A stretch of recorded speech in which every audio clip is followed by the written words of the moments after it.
Well, I'm actually going to show you how to properly flash the top of a window. Okay. You can have the best window, the most efficient window. It can be installed plumb and square and everything else, but if it's not flashed right, water will get into the building. Okay, so teach me how to properly flash the top of a window, please. All right, it's different types of material. This is a piece of aluminum right here, and it's called a Z flashing. It comes in different widths to match the trim of your window. And this is stock, and it's already bent up. You can find it easily at the hardware store. Right.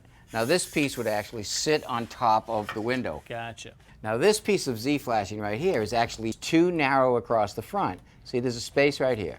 So I'd have to fabricate a piece or make my own because of the buildup of this window. Not uncommon with these old windows. Exactly. Now the first thing I want to take the measurement of is this leading edge, the way the flashing comes down over the front.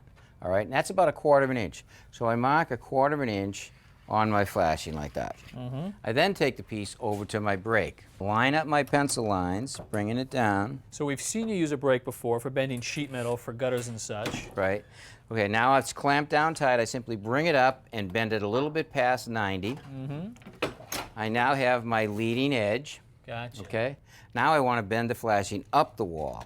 I've created a gauge block, the thickness of the casing plus the molding. I take the gauge block and I push it against my brake, and I hold my flashing flush with the gauge block. Now, I don't have a brake. Can I borrow yours? Well, I know you can rent them. All right. All right, now I just bend that up a little bit past 90. And now I've created my own Z flashing. All right, now let's see how we did. Put this on here. It fits tight to the wall, no space behind it, and we've made up our own Z flashing. Now let me show you how you can bend this flashing without a brake. All right, now again, the first thing I want is this leading edge right here, which is 1/4 of an inch. I'm going to take my framing square and I'm going to put it over the flashing, revealing about 1/4 of an inch. With my utility knife, I'm lightly going to score right across it. I've got 2 pieces of 2x8 clamped together. And what, have you got a bevel on the end there? Right, I've got each piece beveled about 8 to 10 degrees.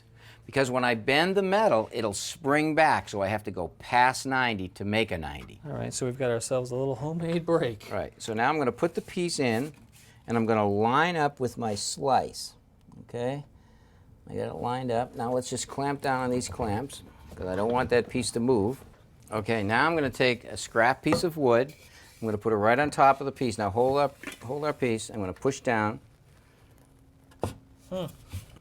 Okay, now it's there. I'm going to take my hammer and just tap it. All right, let's see how we did.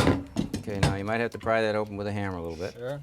Okay, now you can actually see our leading edge is bent. Gotcha. Now we have to bend the other piece up in the back. So that we'll use our gauge block. Okay, so again, that is the thickness of the window casing and the trim. Right, so I'll put it on there and I'll hold it flush on the outside. I'm going to put a little mark on this side. Now on the other side.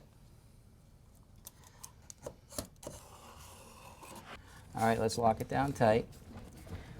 Okay, now this one I have to bend forward to me, so I'm going to put the 2x in here. Okay, now I'm going to pull the piece over.